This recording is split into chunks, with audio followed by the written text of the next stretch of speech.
is 4 uur, er is het Frieske Nijs. Goedemiddag. De provinciale politiek praat over de toekomst van Tialf. Er lezen 3 opties voor het E-stadion op het Heerenveen. Renovatie of nijbouw van het Joet-Duister-complex of nijbouw bij Sportstad Heerenveen. Politiek verslagjouwer Andries Bakker volgt de discussie in het provinciehuis in Ljouwert. Andries, binnensteert er al uit? Nee, we zijn al iets te 3 uur aan de gang. Op dit stuit is deputaire Hans Konst de waande mooi zijn beantwoording van alle vragen die de politieke partijen binnen het zien in provinciale steden steld hebben. Dus het wordt een lange zit, denk ik. Ja, hoe lezen de verhoudingen op dit stuit tussen de partijen? Nou, college wil zelf volslaan nijbouw bij Sportstad Heerenveen. 100 miljoen euro moet het kosten en de provincie moet er 40 miljoen vast in rekening nemen. CDA, D66, Friese Koers en ik, de VVD, zeggen dat willen we heel graag. Dan kom je op zandjes zitten. Maar het is anders dat binnen de Partij van de Arbeid, de FNP, GroenLinks en de SP. En dan kom je op 20 zitten. De zandje 20 stiert het op dit stuit.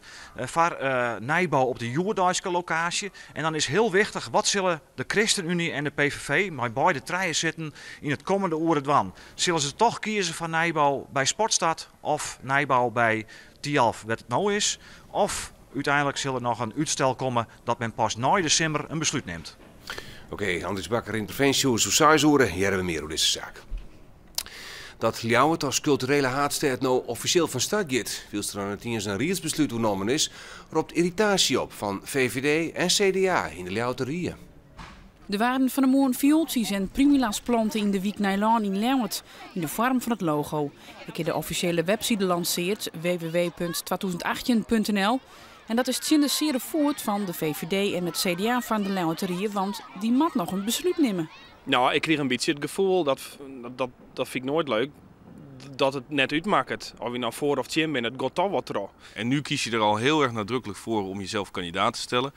En dat is wat ons betreft op dit moment de politieke keuze van 2 PvdA'ers. En ja, dat voelt niet lekker. Nee. In maart praat de Rieën oer culturele haatstad 2018. De politie in Greenslaan heeft nog geen idee van de tadracht van de shitpartij op een lieke. Juster, hoe de eind van de middag rekken een 54-jarige inwoner van de Gediekte bij zwier verwoenen. De man is voortdurend oorbracht naar het ziekenhuis. Daar is hij geopereerd. In het huis dat de shitpartij plakvoen wie ik een vrouw aanwezig. Zij is door de politie jet, maar omdat ze in shock wie, hoe ze nog geen duidelijkheid aan hoe de tadracht van de shitterij. We gaan wel uit van een misdrijf. We gaan ook uit dat er door een man is geschoten in de woning. Die is voortvluchtig, daar zijn we naar op zoek. Wat er precies gebeurd is op dit moment onderwerp van onderzoek. De tactische recherche is hier aanwezig, de forensische recherche is hier aanwezig. We hebben inmiddels een buurtonderzoek verricht. Maar ja, het is gebeurd in de woning. Dus nou ja, in ieder geval, we zijn nu druk bezig om te kijken naar de toedracht van het schierincident. De Gediekster ligt op dit stuit nog in het ziekenhuis en is nog net jet. Rijkswaterstaat is met grut materieel dwaande de Vargeul tussen Holwert met de Amelaan uit de Baggerie. De boel is flink achterop rekken, terug het minderwaar van de laatste tijd. Door de huddewien van november en december en de winter van de laatste weken had het baggerien stillijn. Op het stuit werd de achterstaan inhellen, maar de natuur veroordeelt hield niet, dus moet ik altijd weer baggeren worden. Wat heel nieuwsgierig is, dat wij hier in een staatsnatuurmonument zitten. En dat jouw tegelijk behind is onder uitviering. Wij maken een bepaalde breedte, 50 meter, een bepaalde diepte van 3,80 meter. Maar daar zitten we absoluut onvast. Willen we dus een betere bereikbaarheid hebben, dan zou je misschien echt zien, maar dan kunnen naar de vergunningen die al je nodig zijn om het baggeren te doen. En misschien uiteindelijk wat rond te inzetten op termijn. Het werk is begin maart klaar.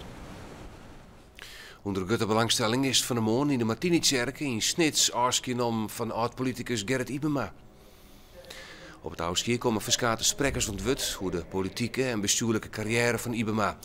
En er is een soort, toch hem zelfs uitzochte muziek. Onder de gasten binnen D66 Pommeranten, als Jan Terlouw, Tom de Graaf en Els Borst. Gerrit Ibema is van de middag te halfbracht in zijn beddenplak Longerhou. Hij is 66 jaar geworden. In Meenskipcentrum De Kolle in Kolm zullen geen theatervoorstellingen meer plakvinden. Omdat er te min bezoekers naar het theater komen, kan het net meer uit.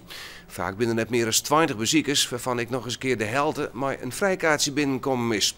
Burgemeester Wilker vindt het tegenspietig. Je kent al verklaringen van Jan, maar het is een stukje vererming, verschraling van het culturele aanbod in Noord-Eerst-Friesland.